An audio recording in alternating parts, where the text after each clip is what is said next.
Dear students, in this session we know about immunology of transplantation. Modern medicine offers many miracles that lengthen the lifespan of humans. It increases quality of life by replacement of defective organs that are irreparably damaged. This replacement of damaged organ or tissue with well functioning tissue is called transplantation. Transplantation technique is not a simple thing, it is highly challenging one.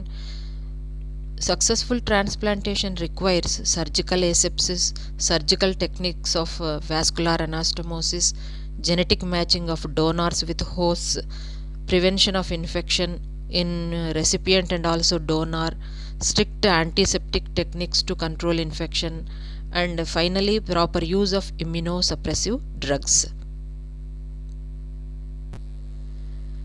ఆధునిక వైద్య రంగం ఎన్నో సౌకర్యవంతమైనటువంటి టెక్నిక్స్ను అభివృద్ధి చేయడం జరిగింది. మానవుని యొక్క జీవిత కాలాన్ని పొడిగించడం జరిగింది. అలాగే జీవిత ప్రమాణాలను కూడా పెంచడం జరిగింది. మరి అందులో భాగమే ఈ ట్రాన్స్ప్లాంటేషన్ టెక్నిక్ అనేటటువంటిది. ట్రాన్స్ప్లాంటేషన్ అంటే organ transplantation are tissue transplantation అనగా ఏదైనా ఒక వ్యక్తి యొక్క శరీరంలో ఒక భాగంలో కణజాలం కానీ లేదా అవయవం కానీ మళ్ళీ బాగు చేయలేనంతగా అది డ్యామేజ్ అయినప్పుడు దాన్ని ఇంకొక ఫంక్షనల్ బాగా పనిచేసేటటువంటి కణజాలంతో కానీ లేదా అవయవంతో కానీ అవయవాన్ని కానీ మార్పిడి చేసినట్లయితే ఆ రకమైనటువంటి అవయవ లేదా కణజాల మార్పిడినే మనం ట్రాన్స్ప్లాంటేషన్ అని అంటామన్నమాట.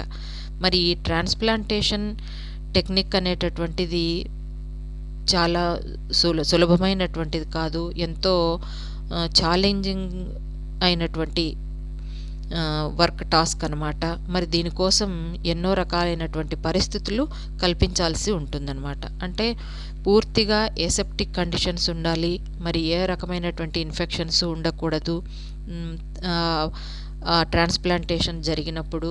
అలాగే సర్జికల్ టెక్నిక్స్ వాస్కులార్ అనాస్టమోసిస్ జరగటానికి అనగా శరీరంలో ఆ అవయవ మార్పిడి జరిపిన తర్వాత మరి అది ఇతర కణజాలాలతో కలిసిపోవడానికి కావలసినటువంటి టెక్నిక్స్, అలాగే అన్నిటికంటే ముఖ్యమైనటువంటిది ఈ అవయవాన్ని దానం చేసేటటువంటి డోనార్ కానీ స్వీకర్త కానీ జెనెటిక్గా మ్యాచ్ కావాలి.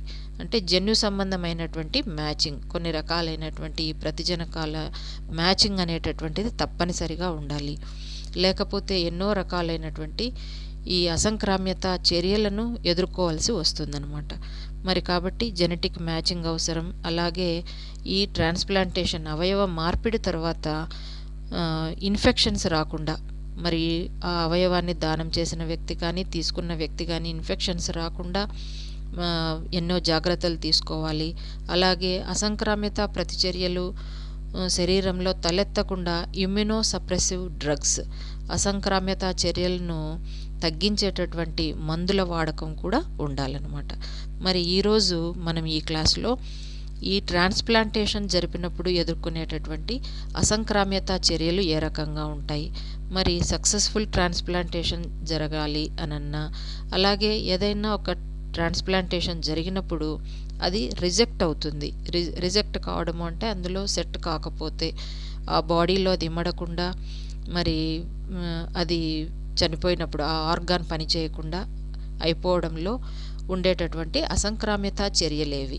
అంటే ఈ ఆర్గాన్ అనేటటువంటిది రిజెక్ట్ కావడం, ఆ బాడీకి సరిపోకుండా మరి వ్యతిరేకించబడటంలో ఎట్లాంటి అసంక్రామ్యత చర్యలు ఉన్నాయి, అవి ఎలా జరుగుతాయి, దాని గురించి ఈరోజు తెలుసుకుందాం.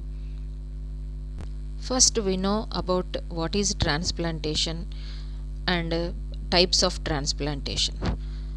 Transplantation is act of transferring cells, tissue or organ from one site to another site.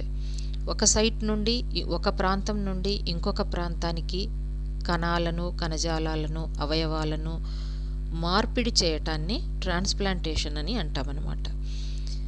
Implanted cell, tissue or organ. The organ which is getting transplanted to another site is called graft. మరి ఏ అవయవాన్ని అయితే మనం ఒక చోటు నుంచి ఇంకొక చోటికి మార్పు చేస్తామో, అలాగే కణజాలం అయినా సరే ఆ కణజాలాన్ని ఒక చోటు నుంచి ఇంకో చోటికి తీసుకువెళ్ళి పెడతామో, మరి ఆ కణజాలాన్ని లేదా ఆ అవయవాన్ని గ్రాఫ్ట్ అని అంటామన్నమాట. The individual who provides graft is called donor. ఎవరైతే ఈ గ్రాఫ్ట్ను లేదా అవయవాన్ని అందిస్తారో, కణజాలాన్ని అందిస్తారో వాళ్ళను డొనార్ అని అంటాం. మరి గ్రహీత అని అంటాం. ఎవరైతే ఈ గ్రాఫ్ట్ను అందిస్తారో వాళ్ళను దాత అని అంటాం. మరి ఎవరైతే ఈ గ్రాఫ్ట్ను తీసుకోవడం జరుగుతుందో, ఆర్గాన్ను తీసుకునేటటువంటి వాళ్ళను గ్రహీత అని అంటాం అనమాట. ఇంగ్లీష్లో host, recipient or host, which receives the individual who receives the graft is called recipient or host. There are 4 types of transplants. Autograft, first one, second one, syngraft or isograft, third one allograft and fourth one xenograft. తెలుగులో కూడా వీటిని autograft, తర్వాత సింగ్రాఫ్ట్ లేదా ఐసోగ్రాఫ్ట్ అని, మూడవ రకాన్ని అల్లోగ్రాఫ్ట్, నాలుగవ రకాన్ని జీనోగ్రాఫ్ట్ అని అంటామన్నమాట. మరి ఈ ఒక్కొక్క అంశాన్ని మనం చూద్దాం. మొదటిది autograft. What is autograft? Autograft means here the donor and the host or recipient are same. The tissue is the tissue which is transplanting from one side to another belongs to the same individual. అనగా ఒక వ్యక్తికి సంబంధించినటువంటి కణజాలాన్ని ఒక site నుంచి ఇంకో సైట్కి మనం మార్పిడి చేసినట్లయితే, ట్రాన్స్ప్లాంట్ చేసినట్లయితే మరి దాన్ని ఆటోగ్రాఫ్ట్ అని అంటాం.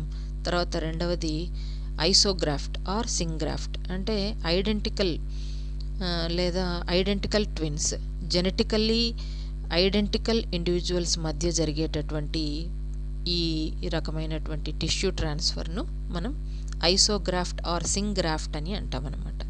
నెక్స్ట్ మూడవది అల్లోగ్రాఫ్ట్. అల్లోగ్రాఫ్ట్ అంటే genetically different individuals belongs to same species. ఒకే స్పీషీస్కు చెందినటువంటి different individuals, genetically different individuals మధ్య జరిగేటటువంటి ఆర్గాన్ ఆర్ టిష్యూ ట్రాన్స్ప్లాంటేషన్ను అల్లోగ్రాఫ్ట్ అంటాం. అలాగే జీనోగ్రాఫ్ట్ అంటే బిట్వీన్ 2 డిఫరెంట్ స్పీషీస్, వేరే వేరే స్పీషీస్కి మధ్య జరిగితే దాన్ని జీనోగ్రాఫ్ట్ అని అంటాం. మరి ఒక్కొక్క దాన్ని మనం డీటెయిల్డ్గా చూద్దాం. Number 1 autograft. Autograft is transferring of self tissue from one body site to another. బాడీలో శరీరంలోనే ఒక సైట్ నుంచి ఇంకొక సైట్కు మనం ఈ టిష్యూను మార్పు చేయడాన్ని మనం ఆటోగ్రాఫ్ట్ అని అంటామన్నమాట. ఈ ఆటోగ్రాఫ్ట్ అనేటటువంటిది ఒకే ఇండివిజువల్లోనే మనం మార్చుతున్నాం కాబట్టి మరి ఎటువంటి రిజెక్షన్ కానీ, ఎటువంటి ఇమ్యునలాజికల్ రెస్పాన్సెస్, ఇమ్యునలాజికల్ రియాక్షన్స్ అనేటటువంటివి చూపించబడవు. మరి దీనికి మంచి ఎగ్జాంపుల్ హెల్దీ స్కిన్ను బర్న్డ్ ఏరియాలోకి ట్రాన్స్ఫర్ చేయడం అనమాట. Transferring of healthy skin to burned area and use of healthy blood vessels to replace blocked coronary arteries. హార్ట్లో కరోనరీ ఆర్టరీస్ ఏవైనా బ్లాక్ అయినప్పుడు వేరే చోటు నుంచి ఈ బ్లడ్ వెజల్స్ను మరి హార్ట్కు రీప్లేస్ చేయటం. అలాగే ఏదైనా స్కిన్ డ్యామేజ్ కలిగినప్పుడు, ఏదైనా ఇంజురీస్ కలిగినప్పుడు అక్కడ ప్లాస్టిక్ సర్జరీ ద్వారా స్కిన్ గ్రాఫ్ట్, ఒక ప్లేస్ నుంచి ఇంకో ప్లేస్కు స్కిన్ గ్రాఫ్ట్స్, ఇవన్నీ కూడా ఆటోగ్రాఫ్ట్ కిందికి వస్తాయి. మరి autograft means transferring of tissue, self tissue from one body site to another body site. Second one is isograft. ఐసోగ్రాఫ్ట్నే సింగ్రాఫ్ట్ అని అంటాం. Here the tissue is transferred between genetically identical individuals of same species. ఒకే స్పీషీస్కు చెందినటువంటి genetically identical individuals అంటే ఇద్దరి యొక్క జెనెటికల్గా అంటే genetic material అనేటటువంటిది సేమ్గా ఉన్నటువంటి వ్యక్తుల మధ్య మరి జెనెటికల్ ఐడెంటికల్ జీన్స్ ఎక్కడుంటాయి అని అంటే వాళ్ళు ట్విన్స్ అయినప్పుడు, అది కూడా ఐడెంటికల్ ట్విన్స్ అయినప్పుడు సేమ్ జెనెటిక్ పిక్చర్ ఉంటుంది. మరి వాళ్ళ మధ్యన ఏవైనా ఈ ఆర్గాన్ ఆర్ టిష్యూ ట్రాన్స్ప్లాంటేషన్ జరిగితే దాన్ని ఐసోగ్రాఫ్ట్ అని అంటామన్నమాట.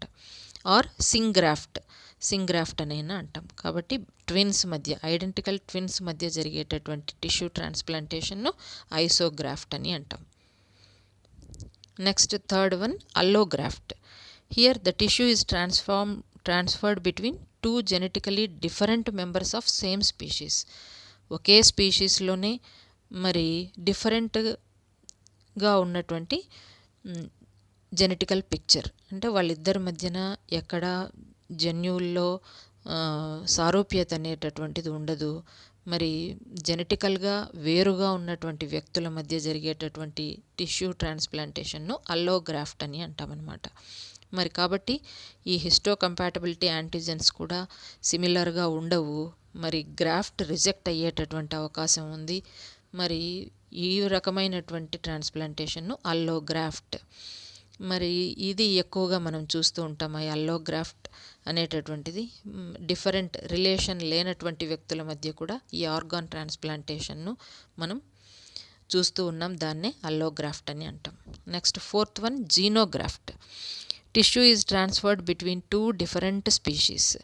అంటే ఇక్కడ మనిషికి తర్వాత ఇంకో వేరొక స్పీషీస్ ఏదైనా మధ్య జరిగేటటువంటి టిష్యూ ట్రాన్స్ప్లాంటేషన్ను జీనోగ్రాఫ్ట్ అని అంటామన్నమాట. మరి వేరే అనిమల్ యొక్క ఆర్గాన్ను మనిషిలోకి పెట్టిన, అలాగే మనిషి నుంచి ఒక ఆర్గాన్ను వేరే అనిమల్లో తీసుకువెళ్ళి ట్రాన్స్ప్లాంట్ చేసిన మరి అది జీనోగ్రాఫ్ట్ కిందకి వస్తుందన్నమాట. మరి ఇక్కడ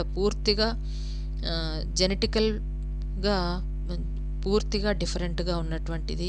మరి ఈ గ్రాఫ్ట్ అనేటటువంటిది చాలా విగరస్గా ఎక్కువగా రిజెక్ట్ అయ్యేటటువంటి అవకాశాలు ఉన్నాయన్నమాట.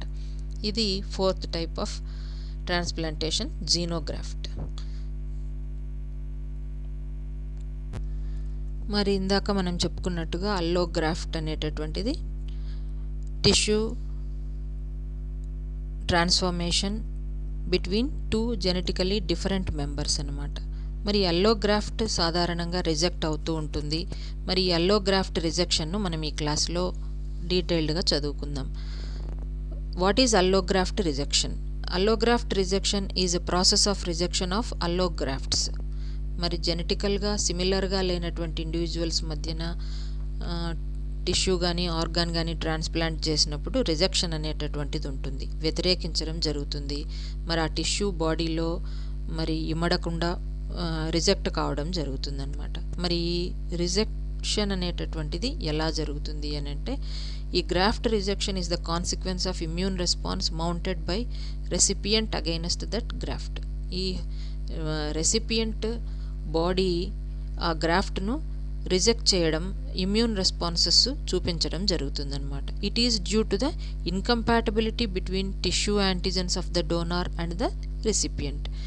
ఎందుకంటే ఈ జెనెటికలీ డిఫరెంట్ మెంబర్స్ కాబట్టి ఈ టిష్యూ యాంటీజెన్స్కు, డోనార్ యొక్క టిష్యూ యాంటీజెన్స్కు, అలాగే రెసిపియంట్ యొక్క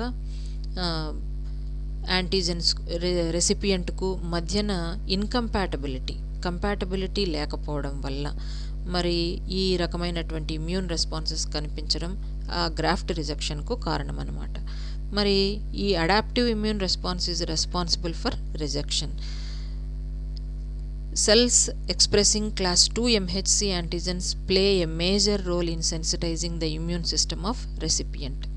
ఈ డోనార్ యొక్క ఆర్గన్, ఏదైతే ఆర్గాన్ను మనం ట్రాన్స్ప్లాంట్ చేసినామో ఆ ఆర్గాన్ యొక్క సెల్స్ మీద ఉన్నటువంటి క్లాస్ 2 MHC యాంటీజెన్స్ అనేటటువంటివి ఈ ఇమ్యూన్ రెస్పాన్స్ చూపించడానికి ముఖ్యమైనటువంటి కారణం అన్నమాట. మరి ఈ రకమైనటువంటి ఈ ఆర్గాన్లో ఉన్నటువంటి క్లాస్ 2 MHC మాలిక్యూల్స్ ఈ రెసిపియంట్ యొక్క టీ లింఫోసైట్స్ వాటిని ఐడెంటిఫై చేయడము, ఇమ్యూన్ రెస్పాన్స్ను చూపించడము జరుగుతుందన్నమాట. మరి ఈ విధంగా టీ లింఫోసైట్స్ అనేటటువంటివి ప్రొలిఫరేట్ కావడం, ఇమ్యూన్ రెస్పాన్స్ చూపించడం, అలాగే యాంటీబాడీస్ కూడా రైజ్ అయ్యి ఈ గ్రాఫ్ట్ను రిజెక్ట్ చేయడం జరుగుతుంది. మరి ఈ అల్లోగ్రాఫ్ట్ రిజెక్షన్ యొక్క మెకానిజంను మనం చూస్తే direct recognition of allo antigens and indirect recognition of allo antigens. First direct recognition of allo antigens. Host T cells recognize allo MHC molecules on the surface of the donor cell.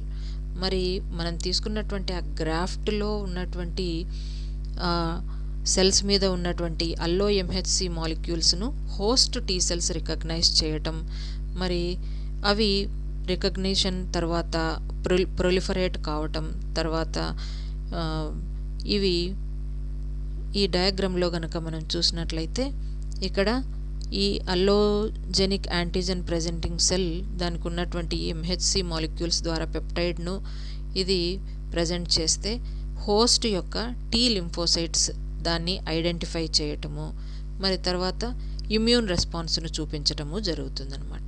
మరి దీన్ని మనం direct అల్లో recognition అని అంటాం.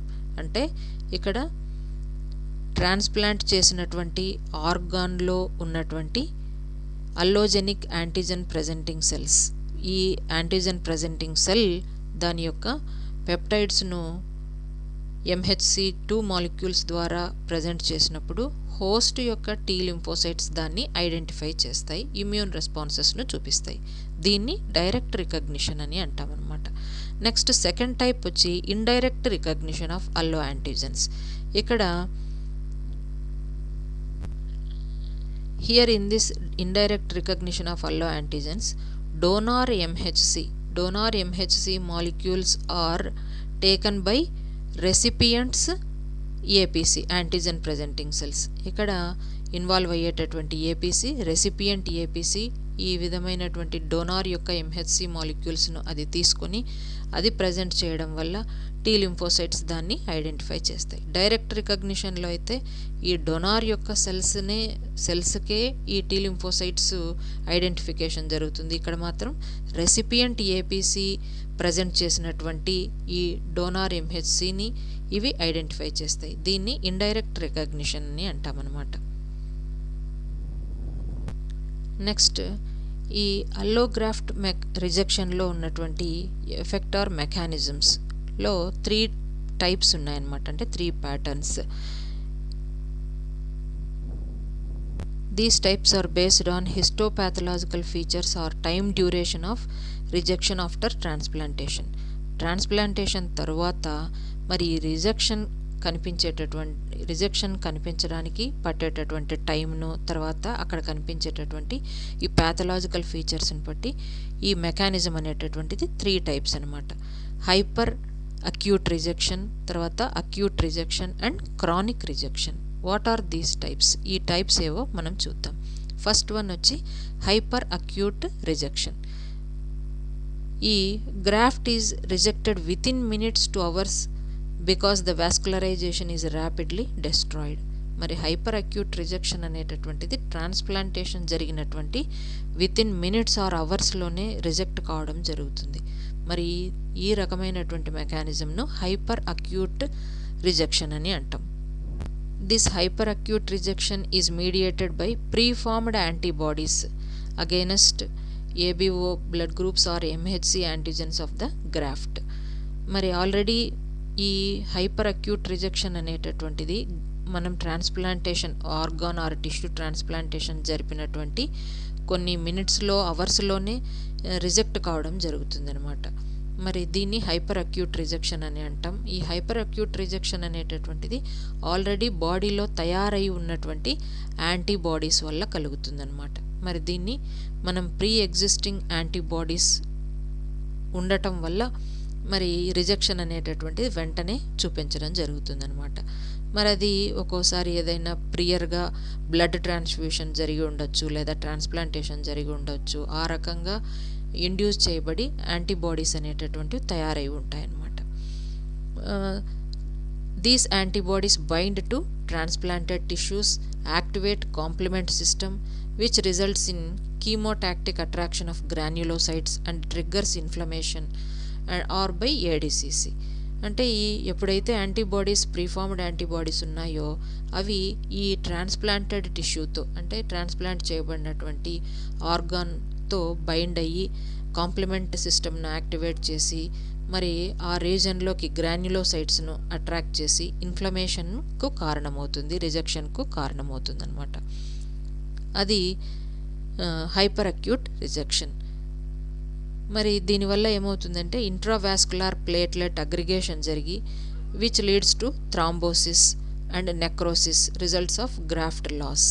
మరి ఎప్పుడైతే ఈ రకంగా ప్లేట్లెట్ అగ్రిగేషన్ అంతా జరిగి అక్కడ థ్రాంబోసిస్ గడ్డలు కట్టడం జరిగితే నెక్రోసిస్ సెల్స్ చనిపోవడము, రిజల్ట్స్ గ్రాఫ్ట్ అనేటటువంటిది రిజెక్ట్ కావడము, ఆ గ్రాఫ్ట్ అనేటటువంటిది చనిపోవడం జరుగుతుంది. అది హైపర్ అక్యూట్ రిజెక్షన్. ఈ హైపర్ అక్యూట్ రిజెక్షన్లో ఈ డయాగ్రామ్లో కనుక మనం చూసినట్లయితే ఈ ప్రీఫార్మ్డ్ యాంటీబాడీస్ అనేటటువంటివి కాంప్లిమెంట్ యాక్టివేషను, తర్వాత న్యూట్రోఫిల్ మైగ్రేషను ఆ ప్లేస్లోకి, మరి inflammation, thrombosis formation and necrosis of the cells, finally it loses the graft అనమాట. అది hyper acute rejection. Next acute rejection. Next second type of mechanism in allograft rejection is acute rejection. Acute rejection occurs mostly in first few days or weeks after transplantation. Transplantation జరిగిన తర్వాత వారం రోజుల వ్యవధిలో ఈ rejection అనేటటువంటిది కనిపిస్తుంది. ఎప్పుడంటే if we do not use immunosuppressant therapy, immunosuppressant drugs use చేయనప్పుడు ఈ రిజెక్షన్ అనేటటువంటిది చూస్తామన్నమాట. మరి this rejection is because of activation of T helper cells, cytotoxic T cells and B cells, neutrophils and eosinophils, resultingly vascular and parenchymal injury. మరి ఈ T lymphocytes తర్వాత cytotoxic cells అవి activate చేయబడతాయి. మరి యాంటీబాడీ ఫార్మేషన్ జరుగుతుంది. Neutrophils, ఇయోసినోఫిల్స్ attract చేయబడి ఫైనల్గా అక్కడ ఆ గ్రాఫ్ట్ అనేటటువంటిది వాస్కులార్ అలాగే పారెన్కైమల్ ఇంజురీ మనం చూస్తాం. ఫైనల్గా గ్రాఫ్ట్ అనేటటువంటిది రిజెక్ట్ కావడానికి కారణమవుతుంది. మరి ఎప్పుడు అని అంటే when there is no therapy, immunosuppressant therapy లేనప్పుడు. మరి ఈ విధంగా ఇమ్యూన్ రెస్పాన్సెస్ను సప్రెస్ చేసేటటువంటి డ్రగ్స్ కనుక వాడినట్లయితే ఈ రిజెక్షన్ అనేటటువంటిది ఉండదు. లేకపోయినట్లయితే ఈ అక్యూట్ రిజెక్షన్ అనేటటువంటిది మరి 1 వీక్ తర్వాత, ఆఫ్టర్ ట్రాన్స్ప్లాంటేషన్ 1 వీక్ తర్వాత మనకు కనిపిస్తుంది అన్నమాట. అది అక్యూట్ రిజెక్షన్. మరి third type of rejection is chronic rejection. Chronic rejection occurs in very long period. అది కూడా it last this chronic rejection is due to the loss of function of grafted organ. మరి ఈ chronic rejection అనేటటువంటిది చాలా కాలం తర్వాత కనిపించవచ్చు. అంటే transplantation తర్వాత చాలా రోజుల తర్వాత, చాలా మంత్స్ తర్వాత కూడా ఈ క్రానిక్ రిజెక్షన్ అనేటటువంటిది ఉంటుంది. Because due to loss of function of this grafted organ. Graft transplant చేయబడినటువంటి ఆర్గాన్ అనేటటువంటిది ఆ పని చేయనప్పుడు మరి ఈ రిజెక్షన్ అనేటటువంటిది ఉంటుందన్నమాట. మరి ఈ ఫంక్షనల్ అబ్నార్మాలిటీ ఎలా కలుగుతుంది అని అంటే characterized by the fibrosis and vascular abnormalities. అక్కడ both immune and non immune ప్రాసెస్లో వాస్కులార్ ఎండోథీలియల్ ఇంజురీ అంటే రక్తనాళాల లోపల ఉన్నటువంటి ఆ ఎండోథీలియం ఇంజురీ కావడము, మరి దానివల్ల అక్కడ వాస్కులార్ అబ్నార్మాలిటీస్ కలగటం, ఫైబ్రోసిస్ జరగటం వల్ల ఆ గ్రాఫ్ట్ అనేటటువంటిది ఫంక్షన్ లేకపోయినప్పుడు మరి ఈ క్రానిక్ రిజెక్షన్, ఈ గ్రాఫ్ట్ అనేటటువంటిది రిజెక్ట్ చేయబడటం జరుగుతుందన్నమాట. మరి ఎక్కువగా దీర్ఘకాలికంగా ఈ రిజెక్షన్ను చూస్తామంటే ఎక్కువ కాలం తర్వాత ఒక ఆర్గాన్ ట్రాన్స్ప్లాంటేషన్ బాగానే ఫంక్షనింగ్ మొదట్లో ఉన్న తర్వాత ఇది తగ్గిపోవడం జరుగుతుందన్నమాట. Due to the vascular endothelial injury అనమాట. అంటే ఆ రక్తనాళ లోపల ఉన్నటువంటి ఈ ఇంజురీస్ వల్ల, అక్కడ కలిగేటటువంటి ఇంజురీస్ వల్ల ఈ రకమైనటువంటి క్రానిక్ రిజెక్షన్ను చూస్తాం. ఎక్కువగా హార్ట్, కిడ్నీ, లంగ్, లివర్ ట్రాన్స్ప్లాంటేషన్లో ఈ క్రానిక్ రిజెక్షన్ను మనం చూడటం జరుగుతుందన్నమాట. మరి దీనిలో ఇక్కడ చూసినట్లయితే వాస్కులార్ ఎండోథీలియల్ ఇంజురీ ఎలా కలుగుతుంది అంటే డ్యూ టు ఆర్థోస్క్లెరోసిస్, సెల్ ప్రొలిఫరేషను, అక్లూషన్ వల్ల మరి ఈ రకమైనటువంటి ఈ క్రానిక్ రిజెక్షన్ను మనం చూస్తామన్నమాట. నెక్స్ట్, ఇప్పుడు వరకు మనం ఈ అల్లోగ్రాఫ్ట్ రిజెక్షన్ అనేటటువంటిది రెసిపియంట్ అంటే గ్రహీత యొక్క బాడీ చూపించేటటువంటి ఇమ్యూన్ రెస్పాన్సెస్ వల్ల తర్వాత ఆ గ్రాఫ్ట్ అనేటటువంటిది రిజెక్ట్ కావడం జరుగుతుంది అనమాట. ఆ గ్రాఫ్ట్ చనిపోవడం జరుగుతుంది. మరి ఇక్కడ ఇంకొక కొత్త వెర్షన్ ఏమి అని అంటే గ్రాఫ్ట్ వర్సెస్ హోస్ట్ రియాక్షన్.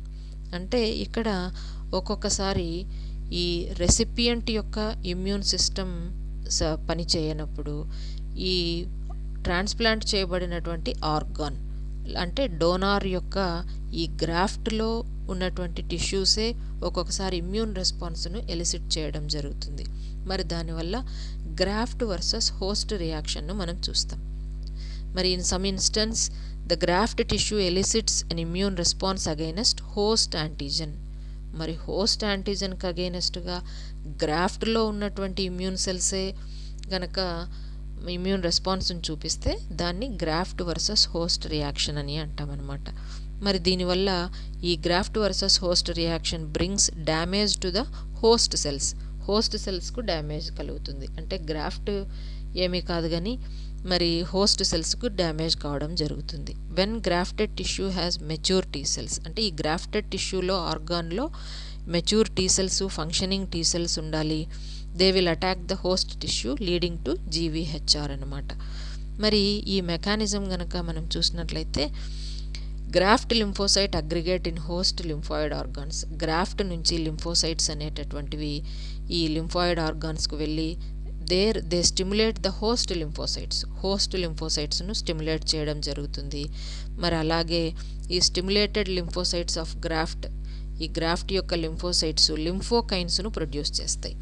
ఈ graft lymphocytes produce lymphokines. These lymphokines activate host T cells which produce polyclonal B cell activation, and finally antibodies are produced and self antigens cause damage to the host cells. మరి ఈ graft నుంచి lymphocytes అనేటటువంటివి lymphoid ఆర్గాన్స్కి చేరి మరి అక్కడ they produce lymphokines produce చేస్తాయి. They activate host T cells, they in turn activate B cells, thus produce self antibodies and which reacts with self యాంటీజెన్స్తో react అయ్యేటటువంటి యాంటీబాడీస్ ప్రొడ్యూస్ అయ్యి హోస్ట్ సెల్సే డ్యామేజ్ అవుతుందన్నమాట. దీన్నే గ్రాఫ్ట్ వర్సెస్ హోస్ట్ రియాక్షన్ అని అంటామన్నమాట. మరి ఈ గ్రాఫ్ట్ వర్సెస్ హోస్ట్ రియాక్షన్లో మనం స్కిన్ ర్యాష్, తర్వాత diarrhoea, hepatomegaly, splenomegaly, anaemia, damage in bile ducts, ఈ తర్వాత ఇంక్రీజ్ ఇన్ బైలిరూబిన్ ప్రొడక్షన్, వీటినన్నిటిని ఈ సిమ్టమ్స్ను చూస్తామన్నమాట. అది మనకు అల్లోగ్రాఫ్ట్ రిజెక్షన్ అనేటటువంటిది. మరి ఇప్పుడు వీటి యొక్క అప్లికేషన్ అల్లోగ్రాఫ్ట్ ట్రాన్స్ప్లాంటేషన్. మరి ఇది రిజెక్షన్ చూపించినా కూడా ఇమ్యునోసప్రెసెంట్ డ్రగ్స్ను యూస్ చేస్తూ మరి ఆ గ్రాఫ్ట్ను మనం సర్వైవ్ చేసుకునేటటువంటి ప్రయత్నం చేస్తామన్నమాట. మరి వీటి అప్లికేషన్స్ కనుక మనం చూస్తే అల్లోగ్రాఫ్ట్ అంటే జెనెటికల్గా డిఫరెంట్గా ఉన్నటువంటి ఇండివిజువల్స్ మధ్య జరిగేటటువంటి ఈ గ్రాఫ్ట్ ఎక్కువగా ఇదే చూస్తూ ఉంటాము. మరి ఇవి ఎక్కువగా జరుగుతూ ఉన్నాయి. First one cornea. ఇక్కడ కంటి చూపు లేనటువంటి వాళ్లకు ఇప్పుడు ఈ మధ్యకాలంలో మనం చూస్తూ ఉన్నాం. ఏది కళ్ళు అవయవ దానం అనేటటువంటిది ఎక్కువగా ప్రాచుర్యం పొందుతోంది. అలాగే ఎక్కువ మంది వాళ్ళు చనిపోయిన తర్వాత కళ్ళను దానం చేస్తూ ఉంటారు. మరి వాళ్ళ నుంచి ఈ కార్నియా అనేటటువంటిది చూపు లేనటువంటి వాళ్లకు కార్నియా ట్రాన్స్ప్లాంటేషన్ చేస్తూ ఉండటాన్ని మనం చూస్తామన్నమాట. కాబట్టి ఇయర్లీ ఎక్కువగా సుమారుగా 50,000 దాకా ఈ కార్నియా ట్రాన్స్ప్లాంటేషన్ అనేటటువంటిది చూస్తామన్నమాట. మరి దీనిలో ఇమ్యునోసప్రెషన్ ఇమ్యునలాజికల్ రిజెక్షన్ అనేటటువంటిది ఏమీ ఉండదు. మరి కాబట్టి ఇమ్యునోసప్రెషన్ డ్రగ్స్ కూడా అవసరం లేదనమాట. అది కార్నియా ట్రాన్స్ప్లాంటేషన్. తర్వాత లంగ్ ట్రాన్స్ప్లాంటేషన్. ఇది బ్రెయిన్ డెడ్ అయినటువంటి ఎవరైనా మరి బ్రెయిన్ డెడ్ అయిపోయి వాళ్ళు ఈ ఆర్గాన్స్ను కనుక డొనేట్ చేస్తే మరి అటువంటి వాళ్ళ నుంచి ఈ లంగ్ ట్రాన్స్ప్లాంటేషన్ చేయొచ్చు అనమాట. మరి ఇది కూడా ఇమ్యునో రెస్పాన్స్ను చూపించడం జరుగుతుంది. మరి దీనికోసం కూడా ఇమ్యునోసప్రెసెంట్స్ వాడాల్సిందే.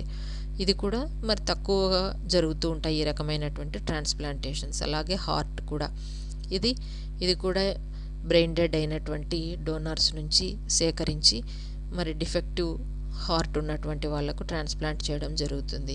మరి అలాగే లివర్, ఇంకా బోన్ మ్యారో అనేటటువంటిది ఈ లివింగ్ డోనర్ అంటే మామూలుగా ఆరోగ్యంగా ఉన్నటువంటి వ్యక్తి నుంచే మరి బోన్ మ్యారో అనేటటువంటిది ఎక్స్ట్రాక్ట్ చేయడం జరుగుతుంది. ఆ బోన్ మ్యారోను డిఫెక్టివ్ రెసిపియంట్స్లోకి ఇన్సర్ట్ చేయడం జరుగుతుందన్నమాట. అది బోన్ మ్యారో ట్రాన్స్ప్లాంటేషన్. అలాగే కిడ్నీ ట్రాన్స్ప్లాంటేషన్ అనేటటువంటిది లివింగ్ డోనార్ నుంచి. అలాగే ప్యాంక్రియాస్ కూడా ట్రాన్స్ప్లాంటేషన్ చేయడం జరుగుతుంది. ఇంకా బ్లడ్ ట్రాన్స్ఫ్యూషన్ మనం మామూలుగా చూస్తూ ఉంటాం. మరి ఎవరికైనా బ్లడ్ ఈజ్ ఆల్సో టిష్యూ, అది కూడా కణజాలమే, అయితే అది ఫ్లూయిడ్ టిష్యూ అనమాట. మరి ఈ బ్లడ్ ట్రాన్స్ఫ్యూజన్స్, ఈ ట్రాన్స్ప్లాంటేషన్ అనేటటువంటిది మనం మామూలుగా చూస్తూ ఉంటాం. రక్తం తక్కువగా ఉన్నప్పుడు, ఏదైనా యాక్సిడెంట్స్ జరిగినప్పుడు, బ్లడ్ లాస్ ఎక్కువగా ఉన్నప్పుడు, మరి మ్యాచ్ అయ్యి వాళ్ళతో ఈ బ్లడ్ గ్రూప్ మ్యాచ్ అయినప్పుడు ఈ బ్లడ్ ట్రాన్స్ఫ్యూజన్ మామూలుగా జరిగేటటువంటిది, ఎక్కువగా బ్లడ్ ట్రాన్స్ఫ్యూజన్ జరుగుతూ ఉంటుందన్నమాట. తర్వాత అలాగే స్కిన్ ట్రాన్స్ప్లాంటేషన్ అనేటటువంటిది ఎక్కువగా ఆటోలోగస్ అనమాట. అంటే ఒకే వ్యక్తిలోనే ఒక సైట్ నుంచి ఇంకో సైట్కి స్కిన్ ట్రాన్స్ప్లాంటేషన్ అనేటటువంటిది చేస్తాము. ఎక్కువగా ఇది ఏదైనా యాక్సిడెంట్స్లో ఇంజురీస్ జరిగినప్పుడు ఈ రకమైనటువంటి స్కిన్ ట్రాన్స్ప్లాంటేషన్ చేస్తూ ఉంటారు. ఈ విధంగా ఇవి ఆర్గాన్స్ లేదా టిష్యూస్ను ట్రాన్స్ప్లాంటేషన్ మరియు ఒక వ్యక్తి నుంచి డిఫరెంట్ జెనెటిక్ పిక్చర్ ఉన్న వ్యక్తుల మధ్య జరుపుతారు. అది అల్లోగ్రాఫ్ట్. తర్వాత సేమ్ ఒకే వ్యక్తిలో మరి ఏవైనా బ్లడ్ వెజల్స్ కానీ స్కిన్ కానీ ట్రాన్స్ప్లాంట్ చేస్తే మరి దానిలో మనం ఇమ్యూన్ రెస్పాన్సెస్ అనేటటువంటివి ఉండవు. మరి అలాగే ఇన్ని రకాలైనటువంటి ఈ ఆర్గాన్స్ అన్నిటినీ కూడా ట్రాన్స్ప్లాంటేషన్లో ఉపయోగించడం జరుగుతూ ఉంటుందన్నమాట. అంటే ఈ అవయవాల ట్రాన్స్ప్లాంటేషన్ చేయడం జరుగుతూ ఉంటుంది. అది మనకు ఈ ట్రాన్స్ప్లాంటేషన్ ఇమ్యునాలజీ, అంటే ట్రాన్స్ప్లాంటేషన్లో ఎదురయ్యేటటువంటి ఇమ్యునలాజికల్ ప్రాబ్లమ్స్ అనమాట. Thank you very much for watching my immunology videos, and also thanks to GLN Prasad, Head Department of Zoology, Government College Autonomous Anantapur, for his support in preparation of these videos. Thank you.